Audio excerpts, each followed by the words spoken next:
Hi, this is Jim LaValle, clinical pharmacist and board certified clinical nutritionist and education director at Infinite Allergy Labs. And today we're going to talk about understanding food allergies and intolerances. I think it's an incredibly important aspect of practice. I utilize testing for foods with the majority of my patients as well as my athlete clients because it provides so much value to them and they actually can feel real world differences. So let's get started. So, what is an allergy? Well, it's defined as a hypersensitivity reaction mediated by immunologic mechanisms to certain foods. It can be antibody or cell mediated. Typical antibody response in allergies is IgE mediated, and there can be both environmental and food allergies as it relates to that. And then we're going to go through allergy versus intolerance, which is a non-immune related reaction. So with food allergies, 15 million people suffer from food allergies in the US. It's thought to be 4% of adults. Nearly 6 million or 8% of children suffer from food allergies. In 2013, the CDC reported an increase of 50% in food allergies between the years 1997 and 2011. And then globally, about 20% of the population alter their daily diet due to a perceived adverse food reaction. This came from the CDC.gov website, accessed in February 2020. I think people have allergic or intolerant responses much more frequently than that. Obviously, this is speaking to the IgE reactions. We're going to get into the other reactions through the course of our talk. So, immune response begins with sensitization. You get an allergen. The allergen ekes its way through the enterocyte, mucosal barrier of the intestine. It hits the antigen presenting cell where it there triggers Th2 cell activity, which then upregulates inflammatory cytokines. You make a B cell plasma cell that creates the IgE antibody, which then gets attached to the immune cell. And then the next challenge phase where the allergen enters again, it attaches to that IgE receptor site. That mast cell or basophil can trigger an immunologic response, leading to clinical symptoms. And of course, at the same time, you can get eosinophilic response as well. The result of this mast cell release, of course, is histamines, leukotrienes, and cytokines. And all of this leads to the feelings of an allergic response. So there's a difference between allergy and sensitivity, but we need to cover both. So the IgE as an antibody response that leads to an allergic reaction to foods. It could also be environmental. It can occur 1 to 3 hours after ingesting food or liquid, but of course we know there are certain foods that can create an anaphylactic reaction within minutes. The symptoms typically will include atopic dermatitis, allergies, eczema, asthma, sneezing, runny nose, itching, headaches, nasal congestion, wheezing, shortness of breath, scratchy or continually clearing the throat. Now the IgG4, which is the complement to the IgE antibody response, it actually blocks IgE. And if you have high levels of IgG4, it can lead to an inflammatory response. And IgG4 antibody responses are thought to contribute to eosinophilic esophagitis, thyroid, ovarian, and prostate tissue issues. So when you look at these two, it's just important to note that, we're trying to be distinctive about sensitivities versus allergies. So on the left-hand side, you see that, at any age, 45% of the population suffers from a food sensitivity. That the reaction is typically occasional. So meaning that you may not react every time. It could react and then cause 72 hours before you actually feel a symptom from the offending food. And once again, it may be a little erratic at first until this reaction becomes full-fledged. The threat in symptoms, it's typically not life-threatening. Bloating, joint pain, irritable bowel, tiredness, maybe eczema, low mood, headaches, weight gain. It could vary from, a stuffy nose to hives or even abdominal pain.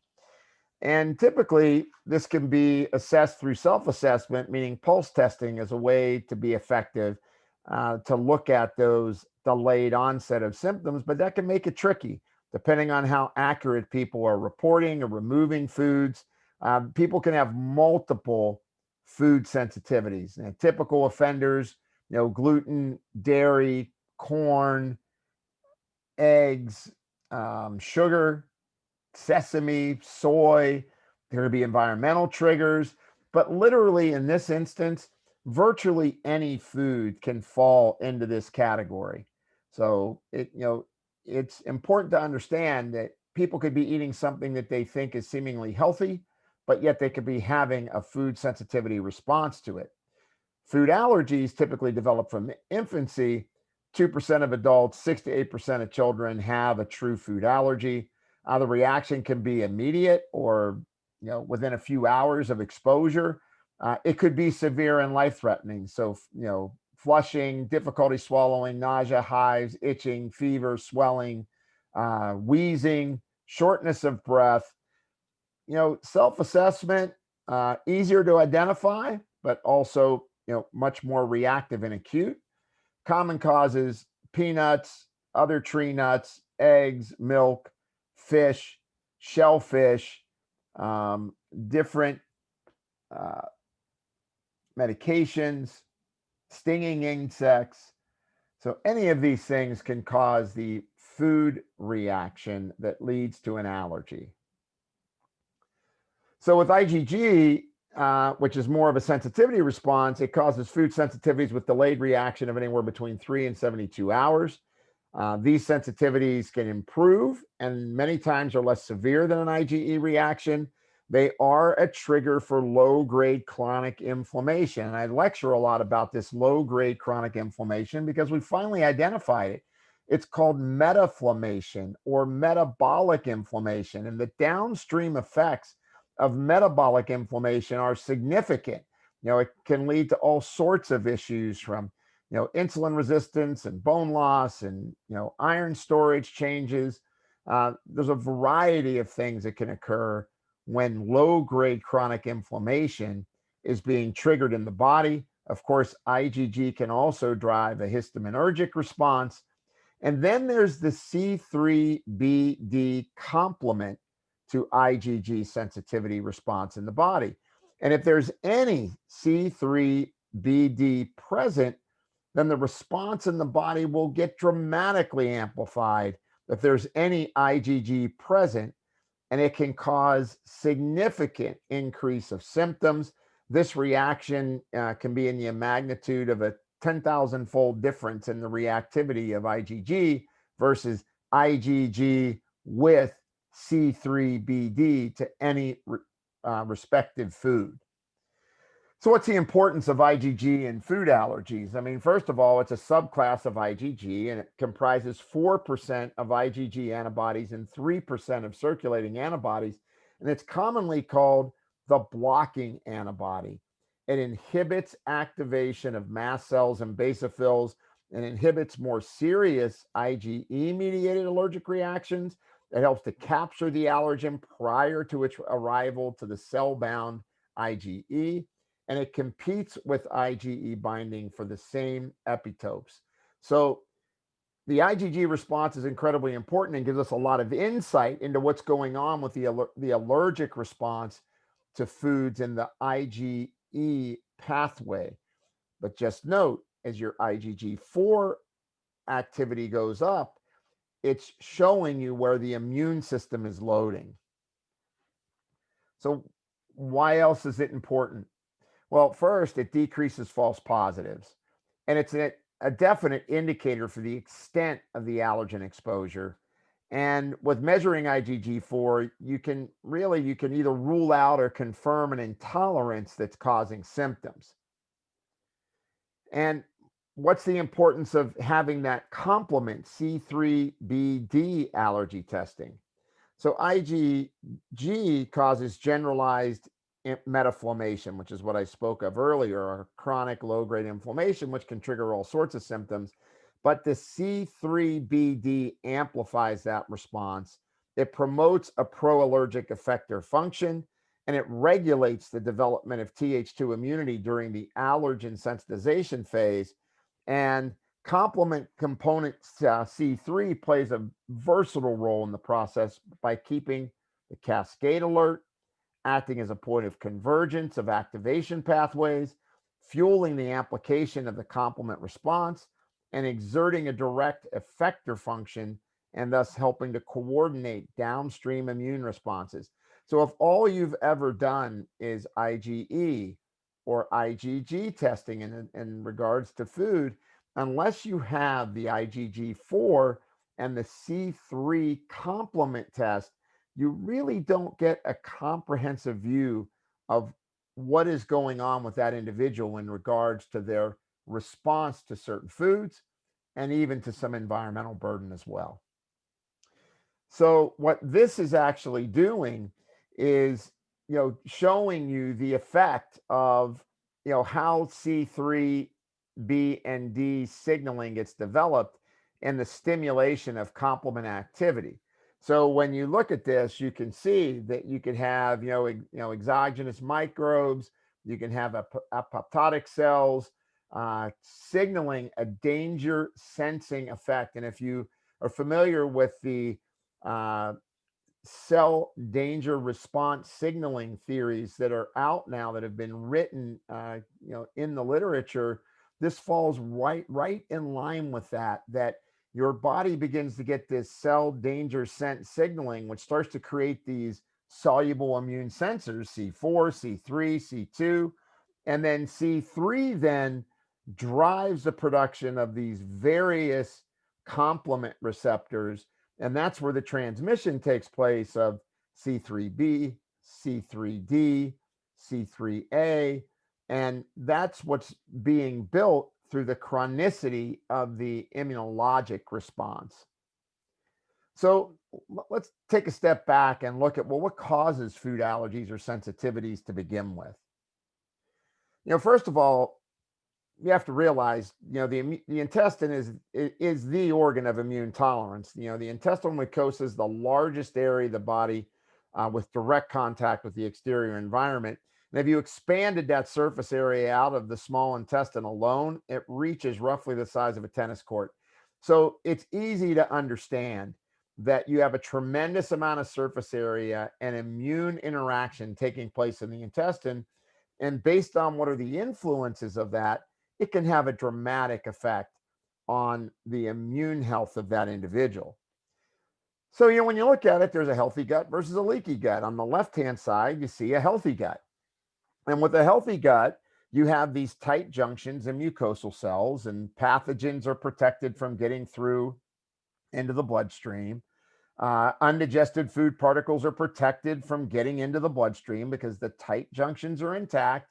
And then, of course, we have nutrients that are circulating around that will pass through the mucosal cell and through the tight junctions so that you can drive those nutrients that are needed into the bloodstream to be utilized by your body. Now, the problem with that is that as we get under the influence of antibiotics, autoimmunity, an unhealthy diet, chronic infections, low stomach acid, non-steroidal drugs, proton pump inhibitors. There's a lot of different drug categories that actually affect this. And then on top of it, chronic stress and environmental burden. All of these things drive individuals towards more of what's called a leaky gut. And with that leaky gut, we start to create a problem. And that problem is that we allow things to pass through the compromised tight junctions, and we begin to get reduced nutrient absorption because the altering of the surface area of those epithelial cells as they're getting damaged, and we're no longer transporting nutrients through the intestine the way we normally would. The other thing that occurs, as you can see in this, is that you start to get pathogens that start to be able to pass through that gut barrier.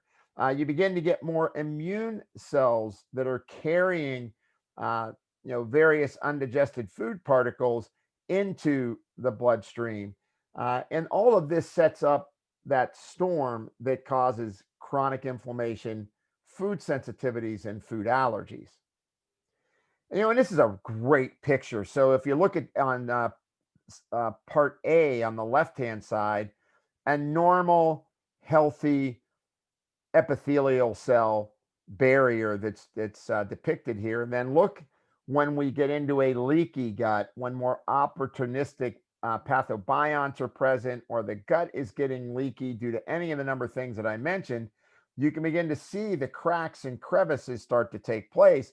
If you look over at picture B and you look at the cilia and the enterocyte, and then you look at picture D, you can see a significant difference in the integrity of that epithelial cell barrier. And this is really the crux of the problem. And this came from microbiota dysbiosis and barrier dysfunction in inflammatory bowel disease and colorectal cancers, exploring a common ground hypothesis. This was a 2008 citing in the Journal of Biomedical Sciences. And this is really we need to focus here is understanding the mechanism, and then moving from understanding the mechanism to what do we do about it. And of course, there's the gut immune brain axis. So getting to that piece of understanding what's the effect of stress, what's the effect of toxicity, what would be the effect of a vector, or a head injury like a traumatic brain injury, which it's known that when you get a TBI, your gut gets permeable within 10 minutes. But the gut immune brain axis is important to understand because it's primary command and control.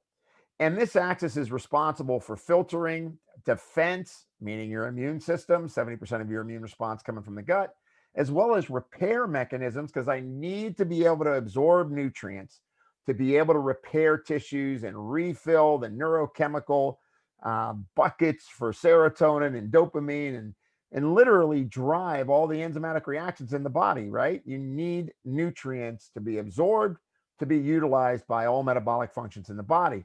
And of course, the gut is the major physiologic interface with the outside world. And when it's normal, it's organized and secured. And when it's imbalanced, it's disordered and unpredictable. And I think the most obvious example of that is someone with irritable bowel. So if you've got irritable bowel or colitis, you don't go anywhere without scoping out where the bathroom is. And there's a lot of trepidation in the urgency that may occur and whether or not you're going to get to the bathroom. And layer that with the fact that in many cases in people with irritable bowel or irritable bowel syndromes, that they have anxiety, so that the brain is in a heightened state of sympathetic dominance and anxiousness, which all can play a role in what is going on at that enterocyte level. Because remember, you have a nervous system that connects the gut and the brain called the enteric nervous system. And that signaling, crosstalk signaling, is going on 24 hours a day. So when you think of this, you've got the brain, which is responsible for cognition and memory and mood and emotion. It's the central controller of our physiology.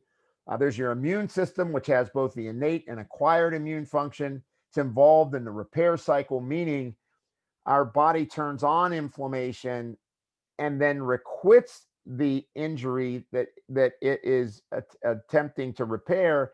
And then your body should go back to homeostasis. The problem we get into is when people get stuck in that inflammatory cascade and they can no longer reset their immune response back to homeostasis. And of course, this includes cell to cell communication. And the gut, of course, single epithelial layer and initial metabolism transformation of many biochemicals and hormones.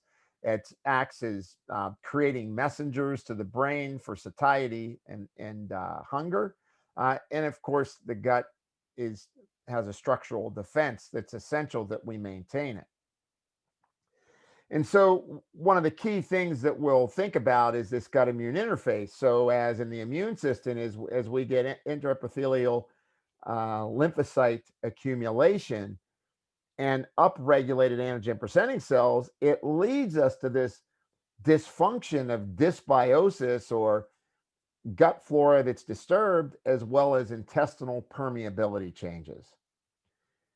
And of course, it's pretty straightforward. That mucosal lining of the intestine provides a layer of protection uh, for endothelial cells. It's made from glycoproteins and mucin, which it means it's making mucin. And then mucin production is upregulated by probiotic flora. So when you get gut permeability issues and you compromise the gut flora, you're compromising the creation or making mucin that protects the enterocytes and the endothelial cell. And it's pretty straightforward that the gut is a key player in immune regulation. The mucosa contains a large number of immune cells, mostly in the villi and in the lamina propria, intraepithelial lymphocytes, gut-associated lymphoid tissues, Peyer's patches, isolated lymphoid follicles, and M cells, as well as many more. But it's critical to understand that when people are having trouble with food intolerances, it is putting enormous pressure on their general immune system, leading to larger scale problems if it goes unchecked or it's not dealt with. When you look at the intraepithelial lymphocytes, these epithelial linings, only one cell layer deep, the only barrier between the intestinal lumen and the bloodstream. The cells, of course, are joined by tight junction proteins. They're regulated by occludin and zonulin. And so normal levels of lymphocytes in the epithelial cells help maintain the tight junctions. When you get excessive lymphocytes, it damages the tight junctions. So the more we react, the more we damage the tight junctions, the more we create gut permeability, allowing for unwanted peptides, unwanted pathogens, and other debris to make their way through the blood to the bloodstream. And of course, the gut-associated lymphoid tissue acts as a protective containment against intestinal antigens reaching the bloodstream. It induces tolerance against these antigens, and you make secretory IgA, of course. And then the gullet tissue is composed of Peyer's patches and effector site intraepithelial and lamina propria cells. And then there's also isolated lymphoid follicles in the gullet system. So there's this comprehensive system that when it's intact, it's keeping your body in homeostasis and your immune system in that balance between Th1 and Th2. As we begin to alter that functionality, we see a shift in that balance and it starts to derive inflammation, immune activation, and antigen presentation. So the lymphocytes that are active in the microvilli, once again, they should be low. If they're elevated, it could indicate gluten intolerance, celiac, or other food intolerances. Inhaled allergens can trigger a T cell response in the gut. If friendly flora is depleted, the response gets heightened.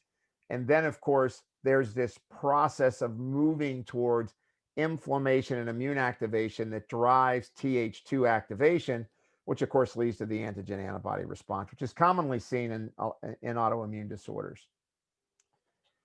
And then there's this other category, which is an issue. So there's the major histocompatibility complex, which are both located on the HLA class 1 and 2, are both located on that major histocompatibility complex. And a lot of you may hear of this from the whole relationship of the HLA DR DQ2 series or 4 series or 8 series, but there's this whole aspect of testing for the HLA family of genes so that we can see whether you have a heightened risk for autoimmunity. You actually could have as high as a 50-fold susceptibility risk with autoimmunity if you have these genotypes. And these are the folks that are also more susceptible to things like biotoxins exposure, which of course very popular right now, discussing the work from Richie Shoemaker and Andy Heyman on biotoxin exposure, mold, and other bacteria that dramatically impact immune function and lead to a whole host of neurodegenerative issues. So the dendritic cells in your gut help to activate toll receptors. And the reason that this is important is that toll receptors help to discriminate between self antigens and non self antigens. There's different toll receptors in the gut, and they respond to specific stimuli. And toll receptors, they direct the signaling of all the cytokines and chemokines that are being produced in the gut. So, for example, friendly flora induces TL4, and that reduces food antigen response, and then TLR2 is enhanced, and it improves gut barrier permeability. So your immune system is signaling these toll receptors to then guide or be captains in the field of helping to regulate your immune response to foods. And this is a great publication, age-associated modifications in intestinal permeability and innate immunity in humans in the small intestine. It's a 2015 study. And what they showed was that interleukin-6 gets upregulated with age, and that leads to disruption in permeability of the gut. And in fact, that gets upregulated in people that exercise a lot. That gets upregulated in people that are overstressed. So it's just not with aging that IL-6 gets upregulated. It's through a variety of insults that it occurs. And that's why we're seeing more and more people at young ages with intolerances to strawberries and gluten and, tree nuts, because we've got a generation of folks that more stress, more environmental exposure, more drug therapies that they're on, all of these things driving this inflammatory response and altering gut permeability. And in fact, this was a study on IL-6 and the expression of tight junction permeability in epithelial tissue. This was a 2011 study in the Journal of Biological Chemistry. And key cytokines in chronic inflammation. So when you think of this, IL-6 is the big one. It's induced by chronic hypercortisolism, flattening of the cortisol curve. It's induced by an overtraining in athletes, but it causes a marked increase in the expression of claudin 2.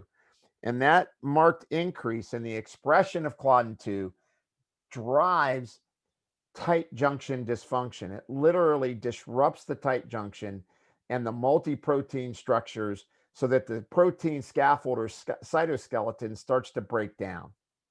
And this is just kind of a rendering of that. You see IL-6 hitting the IL-6 receptor, triggering the upregulation of claudin 2 through a variety of mechanisms. Claudin 2 then exerting its effect on the tight junction and then decreasing the integrity of the tight junctions, and now allowing for that tight junction to be compromised once again, allowing peptides, pathogens, any other kind of unwanted material to fall through and make its way through the bloodstream. In patients that suffer from allergies, a lot of times suffer from chronic health conditions. A lot for me, when I see an IBD case, I run food intolerances and allergies. When I see GERD, I've had so many cases where I totally reversed an individual's GERD by running a food allergy and intolerance panel and sensitivity panel on them, and it absolutely reversed it. Now, sometimes you need to add things, restore probiotics, add some glutamine to help restore the gut. But in all of these cases listed, there's a relationship between having these food allergies and sensitivities and the fact that the metabolic inflammation that occurs from it can be driving other conditions. So whether it's eczema, weight management, blood sugar issues, sleep disturbances, thyroid imbalances, including autoimmune thyroid, any number of these things can be taking place. And in many cases, several of these things are taking place at the same time in an individual. And, there's some studies that linked autoimmunity. 2018 observational study using 100 patients, all diagnosed with autoimmune disorders and high levels of autoimmune anti-nuclear antibodies compared to 25 controls. Food intolerance profiles in the autoimmune patients were clear, and overall, much greater reactivity to multiple food epitopes in autoimmune patients versus controls. IgG levels were significantly increased in the autoimmune patient. Irritable bowel disease. 80% of IBS patients report symptoms triggered by specific food groups. Gluten, wheat, and the related proteins were the most prevalent. And also, malabsorption and nutrient deficiencies were reported with people with the food intolerances. Also, mood disorders and depression.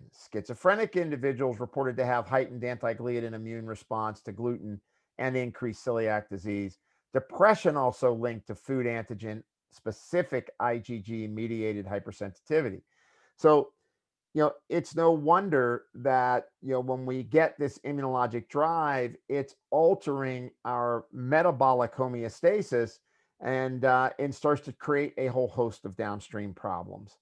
Chronic inflammatory conditions associated with food intolerances. So fibromyalgia, chronic pain. I've got to tell you, some of the most striking cases, I had a 53-year-old woman that came in complaining of, hip pain in both hips. She can't hike with her husband and her family. They're very active outdoor people.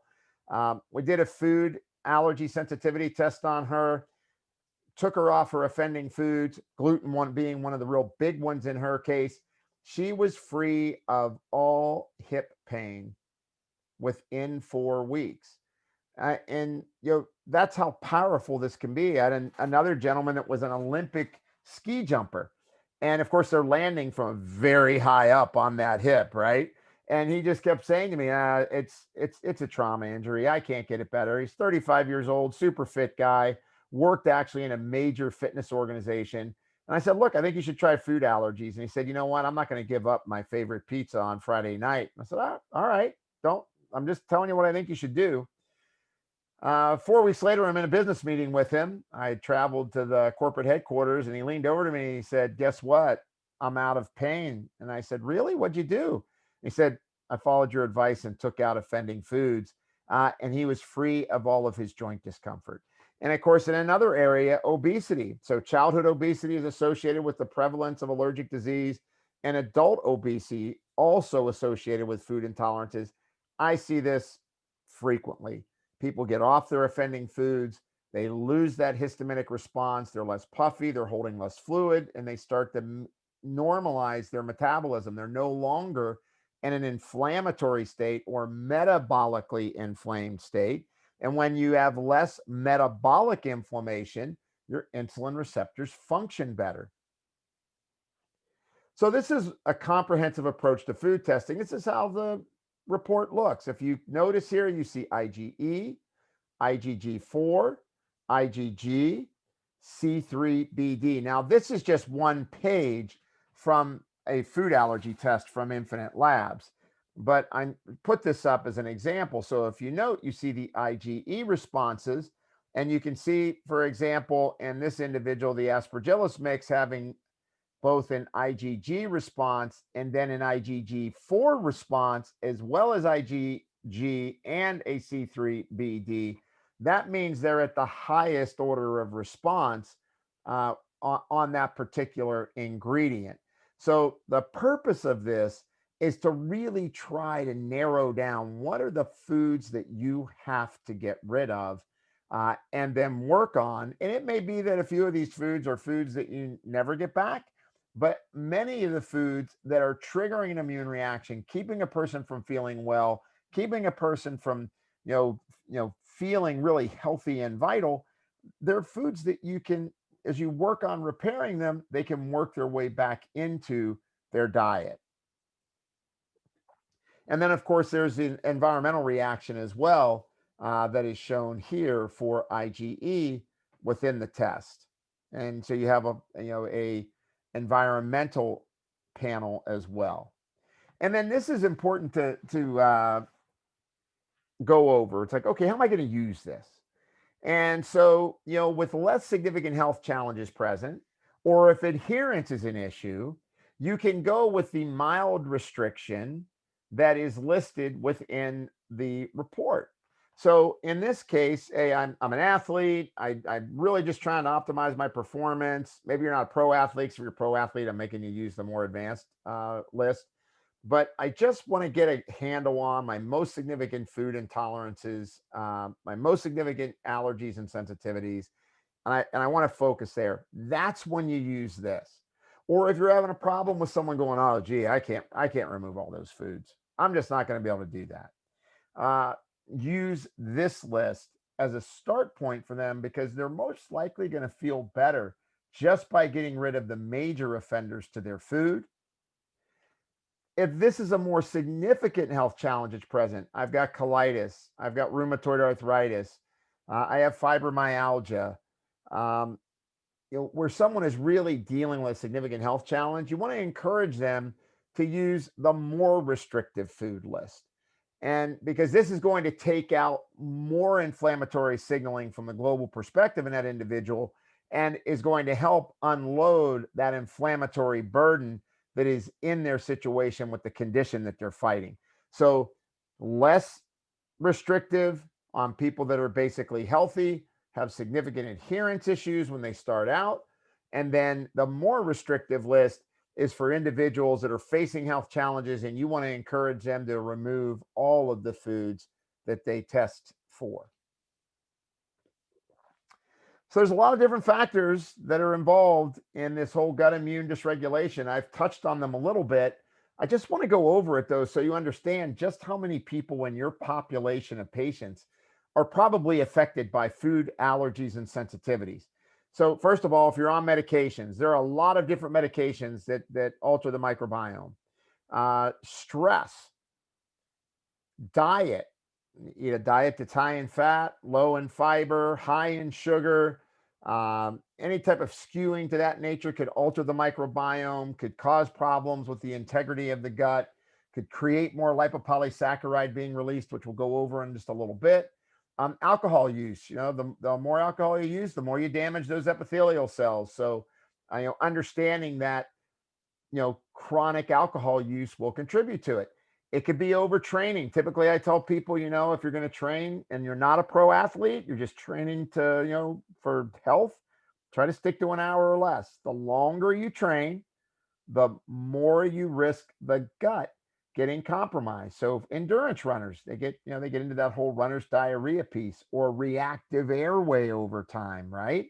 So when you're exercising for a couple hours or 3 hours, you're on a run, you're on a bike, you're shunting blood away from the intestine. And when you shunt blood away from the intestine, bacteria are going to die. And when bacteria die, you release a lipopolysaccharide or circulating endotoxin, and that leads or contributes to the damage to the intestinal barrier. And of course, things like environmental triggers or environmental chemicals, glyphosate, for example, can have a significant impact on the immune system in the gut, as well as the integrity of the permeability of the gut. And then, of course, there's just bugs, infection could do this as well. And, there's a direct effect on the intestinal flora that comes from a variety of things. And you need to keep this in mind. So, people that are on drug therapies, people undergoing chemotherapy and radiation, if they have a high sugar intake, do you have bactericidal chemicals in the water? Are you getting the chloride out? What's your bowel transit time? What kind of fiber do you take in? Do are there pesticides in the food you're taking in? Look, it's the pesticide piece is a big issue. 90% of pesticide use is on our food, of all the pesticides that get made. We talked about alcohol, toxic metals, H. pylori, gastrointestinal pH. If I'm using proton pump inhibitors, or I'm chewing antacids, or I'm drinking high alkaline water all the time, if I alter the pH, I change the integrity of the biochemistry of the gut. And then, of course, stress.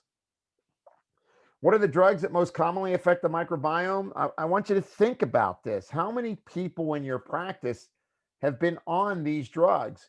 Antibiotics, non-steroidal anti-inflammatory drugs, people that take an ibuprofen every day, people that are taking naproxen every day, corticosteroids. Corticosteroids, they're so commonly used, a great drug, but over time, if they're not used in short bursts, if you're chronically on corticosteroids, it's going to cause problems in your microbiome. Oral contraceptives, proton pumps and H2 blockers, metformin. I mean, it's interesting. We're all talking about metformin as the great anti-aging drug. You're going to live longer with it. But you have to realize If it alters the microbiome and you get, loose stools from metformin, you have to adjust for that. And of course, you also have to realize that metformin depletes B12 and CoQ10, and that it could raise your methylmalonic acid levels, which is just a side note. Statins, antipsychotics, opioids. In fact, it is estimated that about 25% of the drugs on the market today affect the microbiome. And just remember, if the microbiome is affected negatively, we lead to permeability and immunologic signaling issues. We end up with the barrier issues of the tight junctions being compromised, and we invite food allergies and sensitivities to develop. Antibiotics start to create candida, right? So antibiotics destroy the beneficial flora. Candida starts to flourish in the mucous membranes. Once it's established, it can be hard to treat. You got to work at it for a long time.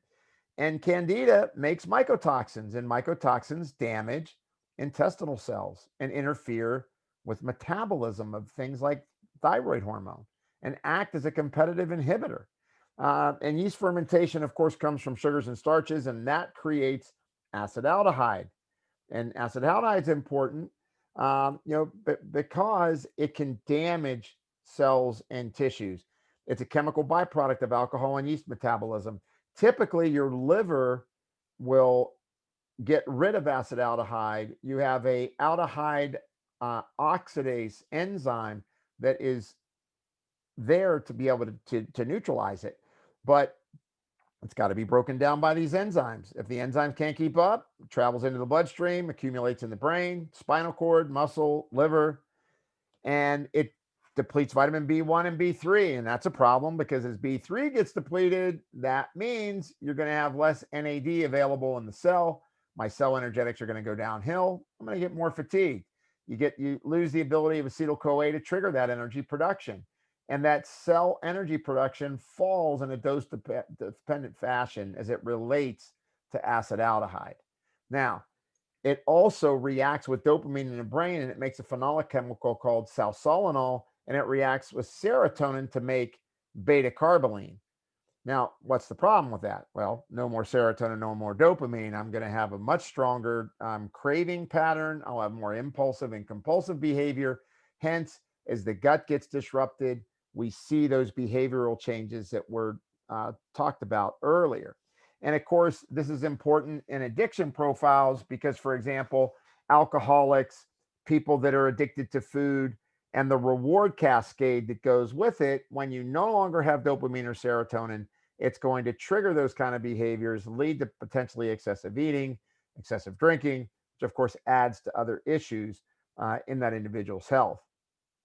So the big side effects: addiction, chemical sensitivities. So the person that walks in, they get sensitive when they walk through the mall, and they react to the perfume counter wherever the strong smells are. That's when you think the gut's disrupted. They've got acetaldehyde. Headaches, foggy head, impaired memory, neurotransmitter production's downregulated, mood disorders, depression, anxiety, irritability. You get cell damage to the mucosal cells, brain cells, liver cells. And I want you to keep this in mind, that when you think of this, elevated toxic metal burdens affect all organ systems. Why I put this in here is, remember, it's not just stress. It's not just diet. It's not just nutrient deficiencies. It's also things like environmental burden. So in this particular article, it calls out that nearly all organ systems are involved in heavy metal toxicity, but the most commonly involved are the central nervous system, the peripheral nervous system, the gastrointestinal system, there we go, and the hematopoietic, renal, and cardiovascular system. I don't know how much is left after that, but the point being is that you can eat the perfect diet, but if you're being exposed to any kind of noxious environmental burden, and a lot of people are, right? 85,000 chemicals in the environment, we only track about 600 of them. You could be still ending up with a gut permeability problem because of the environmental burden.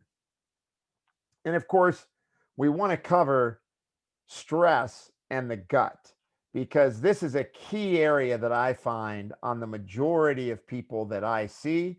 is that stress is having a tremendous impact on their health. And so when you look at this, it's pretty straightforward. Stress hits the hypothalamus.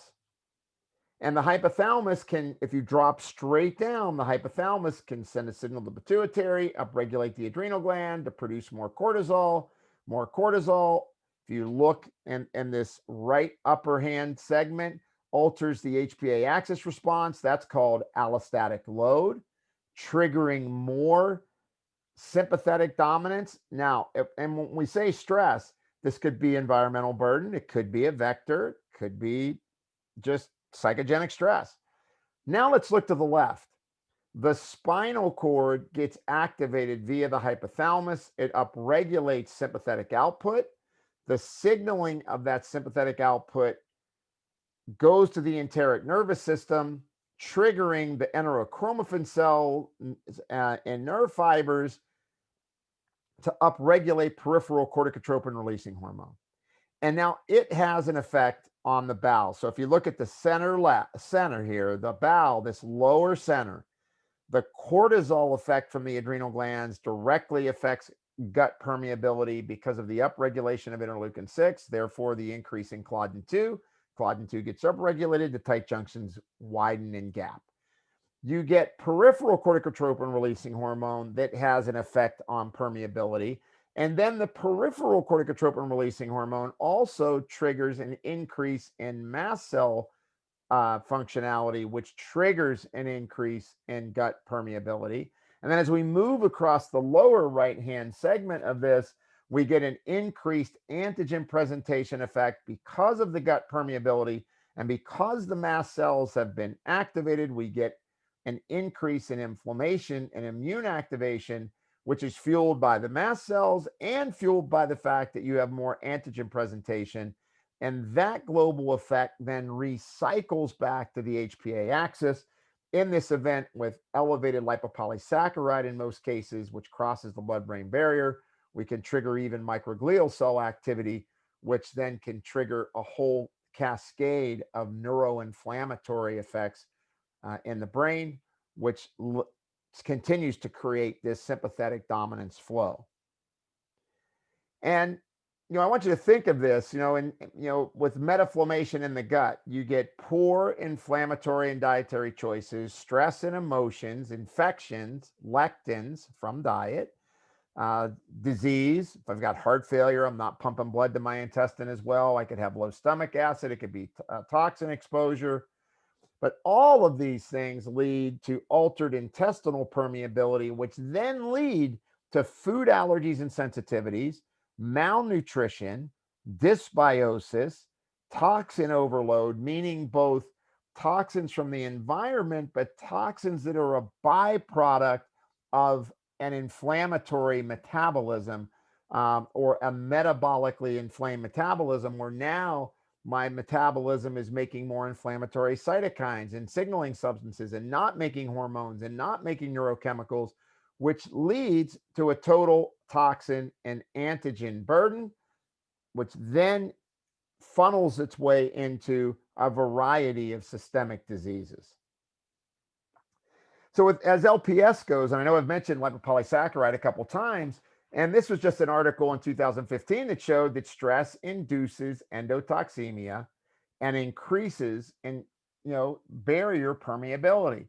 So the chronic non-communicable diseases are leading causes of work absence, disability, and mortality worldwide. Most of these diseases are associated with low-grade inflammation, or what is now being coined metaflammation. And then the increase in bacterial toxin translocation, that's lipopolysaccharide, and that is upregulated by a more permeable intestinal wall, causing low-grade inflammatory states. And so this hypothesis shows that with increasing endotoxemia, that it may play a pivotal role in a variety of low-grade inflammatory processes, and then the progression to diseases and conditions. And when you think of LPS, it actually induces autoimmunity. So if we want to kind of link this together, as we're increasing our immune activation through IgE, IgG4, IgG, C3BD, all of that is creating that allergic immunologic drive, and it's being created in a gut that's permeable, which is triggering lipopolysaccharide, and lipopolysaccharide attaches to tissues and organs and triggers NF kappa B, leading to an inflammatory response. It creates all kinds of inflammatory mediators like interleukin 12, interferon gamma, and there's a number of studies that demonstrate that LPS plays a role in diseases where autoantibodies or self-antigen specific T cells are involved. It's linked to increasing the destruction of tissues in nephritis and autoimmune uveitis, experimental autoimmune myocarditis, and experimental autoimmune enterocolitis. So LPS has this tremendous effect. It even has been shown in multi-organ failure as it relates to heart failure that lipopolysaccharide's the likely candidate, that as the heart cannot pump blood to the gut, and you start to make more lipopolysaccharide due to the breakdown of bacteria and bacterial toxins and their translocation into all of your chemistry. The lymph and the liver are supposed to filter LPS out, but if it gets overwhelmed, they circulate systemically and attach to tissues. And here are all the things that LPS is connected to or causes. It can alter cortisol, increase blood pressure, increase white blood cell counts. Related to dysbiosis and leaky gut, it increases resistance, which of course is a big thing for heart failure. You get more adipocyte inflammation. So as adipocytes get inflamed, they start to make adipokines, right? Fat cells releasing inflammatory cytokines. You decrease your glutathione pool, melatonin levels go down, testosterone production goes down, you become less insulin sensitive, thyroid function alters, and even lipopolysaccharide has been associated with the development of autoimmune thyroiditis, and of course with LPS upregulation and inflammation through the 2,3-IDO pathway, you get an alteration of tryptophan metabolism, which increases quinolinic and kenurenic acids. The reason that's important is both of those are thought to be the higher that they go, they're more involved in various types of disorders like depression, anxiety, and other mood disorders. So an integrative approach to food allergies and intolerances, that's the way that you want to be thinking. You want to do food allergen testing. You want to be able to give elimination diets. And do people get better when these foods are removed, even without giving a single nutrient or medication? In general, what I have found is yes, they definitely get better just with removing those foods. But re-regulation of immunity with probiotics, rebuilding the gut tissue mucosa, helping to support immune system homeostasis, actually help and are necessary to prevent that redevelopment of different food allergies and sensitivities. Our goal is to get people to enjoy as many foods as they can and get them to learn to eat through understanding what foods that are best feeding and nourishing their body and what foods are triggering food sensitivities and allergies. I hope you enjoyed this hour. This is Jim LaValle, Education Director for Infinite Labs. I hope you have a good day.